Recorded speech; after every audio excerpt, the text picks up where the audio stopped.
قبل از هر چیزی جالبه به خاطر اتفاقاتی که این چند روز اخیر توی کشورمون افتاده و جنگی که آغاز شده به همه ایرانیان عزیز تسلیت عرض کنم. کسایی که به هر نحوی رو روانشون و جسمشون از این جنگ آسیب دیده و کسایی که نزدیکان خودشون رو از دست دادند. امیدوارم که هر چه زودتر این جنگ تموم بشه تا بیشتر از این خون انسان‌های بیگناه ریخته نشه و همچنین آرزو دارم که دیگه هیچ وقت تو جهان هیچ جنگی رخ نده. البته که این آرزو یک آرزوست، یعنی هیچ وقت به حقیقت نخواهد پیوست، اما حداقل امیدوارم که کمتر بشه. بیشتر از این سرتون رو درد نمیارم و بریم سراغ این ویدیو.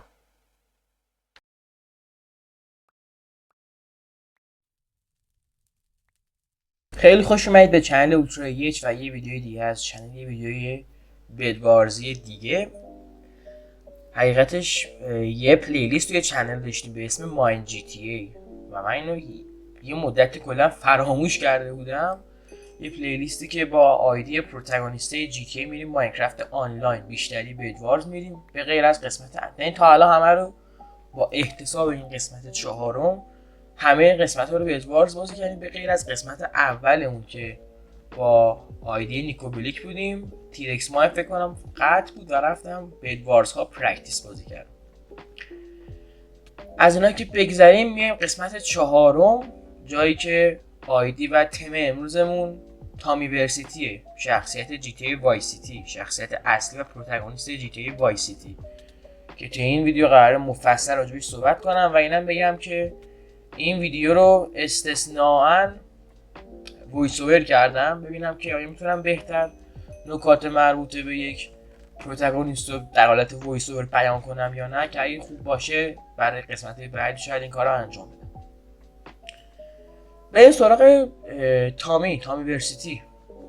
اگه خب اسم تامی بیاد وسط قطعا اونایی که وای سیتی بازن یا اونایی که گیمرن قطعا این شخصیت رو میشناسن که احتمالاً بچگی خیلی از ما رو ساخته و مهمترین نکته راجع به این شخصیت و نوستالژیک ترین چیزش اون لباس هاواییانشه، تیشرت هاواییان که با یه شلوار لیب پوشیده و از اول بازی این لباس اصلی تامی محسوب میشه و لباس دیگه هم توی بازی خود وای سیتی هستن، ولی این لباس اصلی و اولیه تامیه.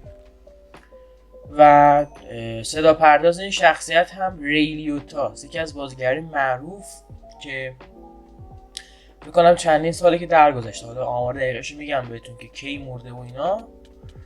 و دیگه چی دیگه، خب توی جی تی وای سیتی طبیعتا میدونیم که شخصیت اصلی هستش و داستانش داستان خیلی جالبیه. کلا تامی توی شهر لیبرتی سیتی به دنیا میاد، اونجا متولد میشه و یه دورگه آمریکایی ایتالیایی داره، چیزی که خود ویکی‌پدیا گفته بود و ویکی جی تی راجعش صحبت کرده بود.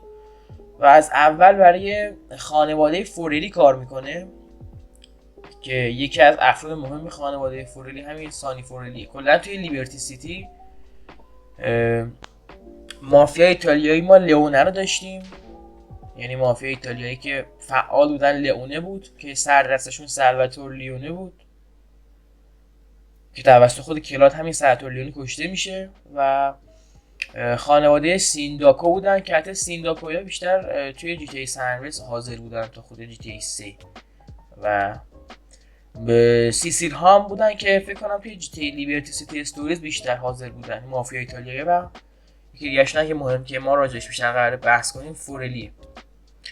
اینجا ضمن اینکه حالا این حرفا رو ادامه میدن، توی این قسمت از مچ من با یه داداشمون تیم اپ کردم اگه دقت کنید اینجا، و از پشت بهش یه خنجر بسیار گنده زدم. حالا میبینید در ادامه که من با این داداشمون چیکار کردم و به شکل خیلی کثیفی که عذاب وجدان گرفتم بعدش این مچ ویکتوری شد.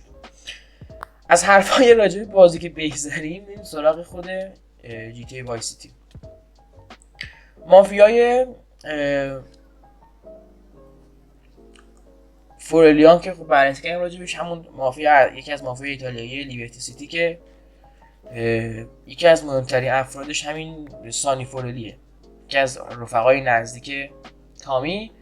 و توی لیبرتی سیتی، توی خود شهر لیبرتی سیتی تحت یه سری اتفاقاتی که رخ میده تامی 15 سال میره توی زندان به خاطر یه اتفاقات و اون تله ها و اون دسیسه هایی که سانی فرولی براش میچینه 15 سال میره توی یه زندان. بعد از 15 سال زندان دوباره برمیگرده و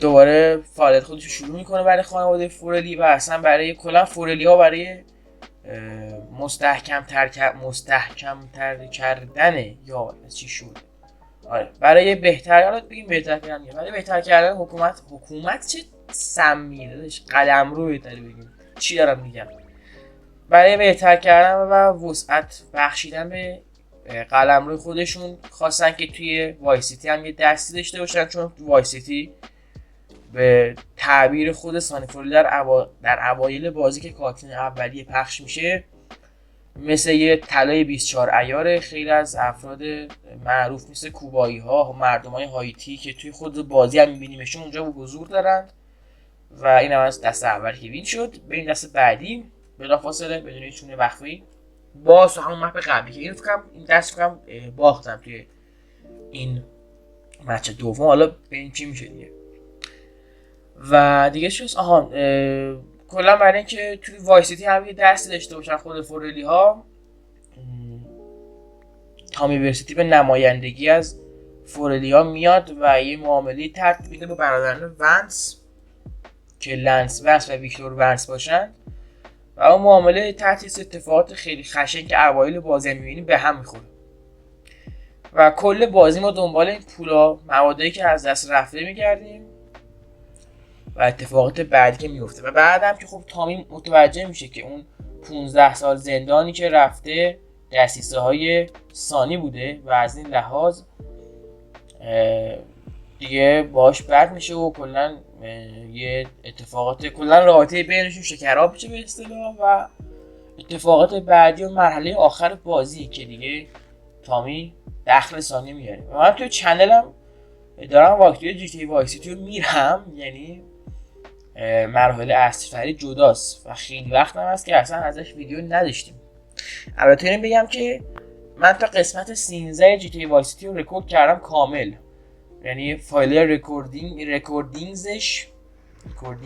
رکوردینگزش توی کامپیوترم هست ولی هنوز آپلود نتونستم بکنم. هر وقت که وقت شد چند تا قسمت ادیتینگ کنم آپلود میکنم که یه ذره بازیمون بره جلو و این هست. حالا داستان خود زندگیشو کم و بیش تعریف کردیم، بریم ذره راجع به شخصیتش صحبت کنیم. اول از اون که خیلی ها گفته بودن که توی جی تی ای وی آی که قراره 2026 بیاد، یعنی سال دیگه، قراره حضور پررنگ رو از تامی ببینیم و حتی توی یه سری از کاتسین‌های بازی توی یه قسمت از تریلرهای خود جی تی ای وی آی ما یکی از کاخهای معروف تامی میبینیم. اون کاخ معروفش که توی جزیره استارفیش هست و از دیاز میگه رو یه اثرات خیلی ریزی ازش میبینن و همچنین اون توی تریلر دومش اون قسمت شروع که یه پیرمرد عینک آفتابی میاد، اگه دیده باشی تریلرشو، یه لباس با تم هواییان پوشیده که قشنگ ما رو یاد تامی میندازه. خیلی ها میگن که اینا قراره تامی باشه که برمیگرده به محیط جی تی ای وی آی، ولی صدا پیشه تامی که ریلیوتو باشه خیلی وقت مرده و فکر نمی‌کنم که بخواد بیاد، چون باید بالاخره اون زنده باشه که صدا پیشه کشو انجام بده. یعنی خود راکستار این قضیه رو بهش اشاره کرده بود، ولی حالا این چه میشه. من خودم خیلی دوست دارم که برگرده توی جی تی ای وی آی، مثلا شخصیت پیر کله کنی، مثلا یه حالت رئیس مافیا تو شده باشه تامی و توی بازی هم باهاش سرکار داشته باشه، خیلی باحال میشه کلا. بله این داداشمون متاسفانه منو زد و سر یه باگ به شدت مزخرف گادکیوی، من یه گادکیوی خیلی زیاده توی یکی از فایت با این داداشمون لب وید خوردم و افتادم و این بازی هم باختیم. و حالا راجع به شخصیتش داشتم میگفتم، اینکه بسیار آدم پخته و بالغی هست تامی، یعنی یه کسیه که خب 15 سال آپونک خورده توی زندان و قطعا اتفاقاتی که افتاده، اون خیانت هایی که دیده، اون کلا داستان زندگیش که ببینیم چه اتفاقات برش افتاده توی خود زندگیش، توی داستان زندگیش میتونیم قشنگ درک کنیم که آدم خیلی پخته‌ایه و سرد و گرم روز کار که نه، سرد و گرم روز کار چشیده است به طور کلی. و همین نه از اینجا که این درس رو لوز دادیم متاسفانه. ولی خب فرست کلیر شدم حالا اصلا خیلی مهم نه، ولی خود گفتم این دست آخرم که توی مپ ارشوی بعدش انگل دیگه این ویدیو تموم میشه. و آره دیگه یه شخصیت بسیار بالغی هست که واقعا کارش درسته، لحاظ فهم و لحاظ معامله واقعا کارش درسته. یعنی توی معاملات که من توی بازی دیدم و خود شخصیت تامی که دیدم صحبت میکنه راجع به سری اتفاقات، واقعا حد و حدود رعایت میکنه. یعنی این که میگن حساب کاکا برادر قشنگ توی تامی یافت میشه، به وفور زیادی هم یافت میشه که آقا مثلا خیلی حواسش هست به اینکه تا قرون آخر اون معامله که چی داره مثلا دریافت کنه. و دیگه غیر از اینا یه شخصیتی که واقعا جوابگوه، یعنی یه سری موقعی حاضر جوابی میکنه که خب خیلی باحال میتونه باشه. و همچنین دیگه چی بگیم راجبش، یه آدم به شدت جاه طلبی هم هست، خیلی زیاد دنبال پوله، چرا که یکی از کاتسینه بازی میگه I work for money. اگه